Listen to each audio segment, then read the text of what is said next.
দর্শক, আমরা কিন্তু আজকে চলে এসেছি রেজেন্সি হোটেলের রুফটপ, আর এখানের ভিউটা আপনারা দেখতে পাচ্ছেন অনেক সুন্দর। আর এই সুন্দর জায়গাটার মধ্যে আছে ছোট্ট একটা রেস্টুরেন্ট। দেখবো শেফ আমাদের জন্য আজ কি তৈরি করছেন। Hello chef. হাই, কেমন আছেন? ভালো, আপনি ভালো আছেন? আমি ভালো আছি। শেফ, আপনার পরিচয়টা আপনি নিজেই দিয়ে দেন। আমি Rajib Hasan, executive chef, Dhaka regency hotel and resort. Okay, আজ আমরা কি তৈরি করছি শেফ? আমি একটি বিদেশি খাবার তৈরি করব, তার নাম হচ্ছে বিফ স্ট্রগানফ। বিফ স্ট্রগানফ। বিফ স্ট্রগানফ। ওকে, তাহলে আমাদের ইনগ্রেডিয়েন্টসগুলো আমরা একটু বলে দিতে পারি। আমার প্রথম ইনগ্রেডিয়েন্টস আছে কালো গোলমরিচের ফাঁকি, লবণ, parsley dry, paprika, fresh mushroom, gherkin যা কচি শসার পিকল, মানে আচারটা, onion, green parsley, mix capsicum, colourful capsicum আছে, রেড আছে, ইয়েলো আছে, গ্রিন আছে, garlic chop, fresh cream, olive oil, beef undercut. বিফের একটা প্রধান অংশ, খুব টেন্ডার হয়, ফ্যাট ফ্রি যেটা। হ্যাঁ, everything just meat, brown sauce and beef stock. তাহলে এখন আমরা মূল রান্নায় চলে যাব। এখন আমি প্রথমে চপিংগুলো রান্নার আগে যে তৈরি করার জন্য যা লাগে সেগুলো আমি প্রস্তুত করব। ঠিক আছে। প্রথমে আমি বিফ টেন্ডারলয়েনটাকে সুন্দর করে কেটে নেব।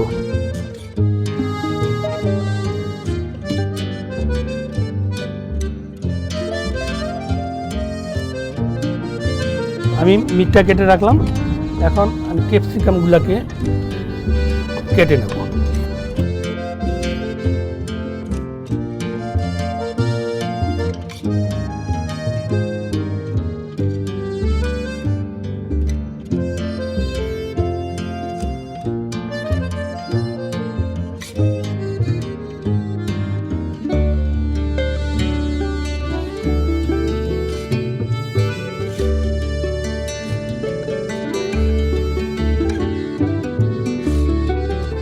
বাটন মাশরুম নিয়ে নিচ্ছি চারটা করে।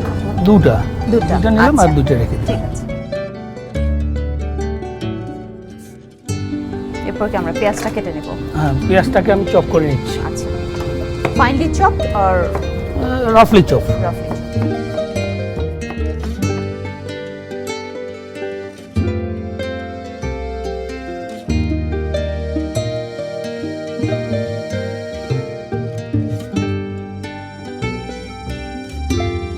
আমরা একটা পেঁয়াজের অর্ধেকটা নিয়ে নিচ্ছি, বড় একটা পেঁয়াজের অর্ধেক। এখন আমি মাংসটাকে একটু মেরিনেটেড করব। মেরিনেটেড করতে আমি দেব সল্ট, পেপার অ্যান্ড পাপরিকা। আপনাদের কাছে পাপরিকা যদি না থাকে আপনারা কিন্তু মরিচের গুঁড়া ইউজ করতে পারেন, তখন একটু কম কাশ্মীরি চিলি যেটা বলা হয়, বাজারে পাওয়া যায়, এখন অ্যাভেলেবল। মানে কালারটার জন্য এটা আমরা ঝাল করব না, জাস্ট কালারের জন্য আমরা অ্যাড করছি। সল্ট ফর টেস্ট, যতটুকু দরকার হয়। পেপার আমরা দিচ্ছি হাফ চা চামচের মতো। পাপরিকা এক চা চামচ, আমরা 1 চা চামচ। এখন আমি সুন্দর করে মিলিয়ে নিচ্ছি। তারপর কি এটা আমরা তেলে স্টার ফ্রাই করব? হ্যাঁ, 2-3 মিনিট। ও, রেড একটা সুন্দর কালার এসেছে পাপরিকার কারণে। এখন আমি রান্না শুরু করব। আমরা অয়েলটা ইউজ করছি অলিভ অয়েল, রাইট? তো অলিভ অয়েল আমরা দিচ্ছি কতটুকু? 2 টেবিল চামচ পরিমাণ। 1 টেবিল চামচ। আচ্ছা, খুব কম অল্প তেলে আমরা ভেজে নিচ্ছি, জাস্ট হালকা করে।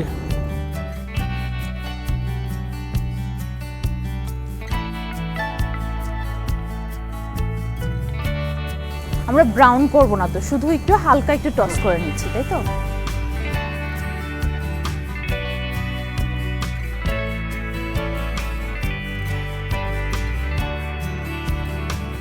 আমি এখন তৈরি করতে যাচ্ছি।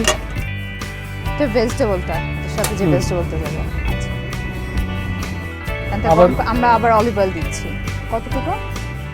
1 টেবিল স্পুন। আচ্ছা, প্রথমে আমরা অনিয়নগুলো আচ্ছা, আমরা পেঁয়াজ দিয়ে দিচ্ছি। একটা বড় পেঁয়াজের অর্ধেক আমরা কেটে নিয়েছিলাম, ওটা দিয়ে দিচ্ছি। হ্যাঁ, চপ করে, ভালো করে চপ করে। এরপরে দিচ্ছি আদা রসুন, হাফ স্পুন গার্লিক, আধা চা চামচ রসুন দিয়ে দিচ্ছি। অলিভ অয়েল এবং গার্লিক যখনই আপনি ফ্রাই করবেন না, সুন্দর একটা ফ্লেভার আসে, রিয়েলি তখনই মনে চায় যে খাওয়া শুরু করি। এখন আমি বাকি ইনগ্রেডিয়েন্টসগুলো দিয়ে দিই। আমরা পুরোপুরি কিন্তু বেরেস্তার মতো লাল করে ভাজবো না, শুধু একটু নরম হয়ে গেলে আমরা অন্যান্য সবজিগুলো যেগুলো কেটে রেখেছিলাম ওগুলো দিয়ে দিই।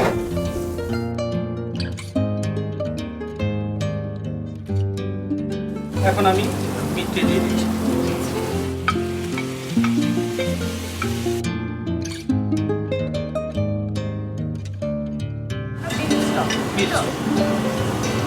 দর্শক চাইলে আপনারা বাসায় তৈরি করে নিতে পারেন, ইভেন এখন স্টকের কিউব কিনতে পাওয়া যায়, আপনারা চাইলে ওটাকেও। এরপরে আমি দিচ্ছি ব্রাউন সস।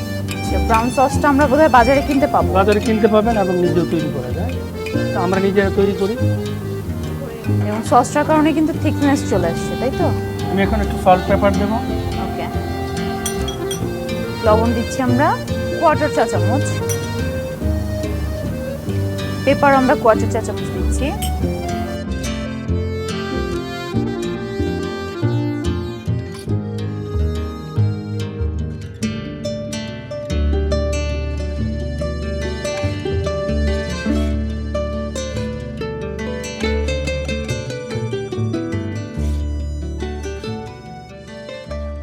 হয়ে গেল আমার beef stroganoff with white rice. খুব সুন্দর দেখতে হয়েছে। দর্শক বাড়িতে যদি ট্রাই করতে যান তাহলে চলুন আরও একবার দেখে নিই এর প্রস্তুত প্রণালীটি। প্রথমে মাংসে লবণ পরিমাণ মতো, হোয়াইট পেপার, মরিচ গুঁড়া 1 চা চামচ দিয়ে মিশিয়ে নিতে হবে। পরে ফ্রাই প্যানে অলিভ অয়েল 1 টেবিল চামচ দিয়ে মাংসগুলো ভেজে নিতে হবে। পরে প্যানে অলিভ অয়েল 1 টেবিল চামচ, পেঁয়াজ আধা চা চামচ, একই পরিমাণ রসুন, টমেটো কুচি, মাশরুম, ক্যাপসিকাম সহ বাকি উপাদান দিয়ে ভেজে নিতে হবে। তারপর মাংসগুলো দিয়ে নাড়তে হবে। এরপর বিফ স্টক ও ব্রাউন সস দিতে হবে। এরপর সল্ট ও পেপার কোয়ার্টার চা চামচ দিয়ে কিছুক্ষণ আঁচে রাখতে হবে। ব্যাস হয়ে গেল বিফ স্ট্রোগানফ।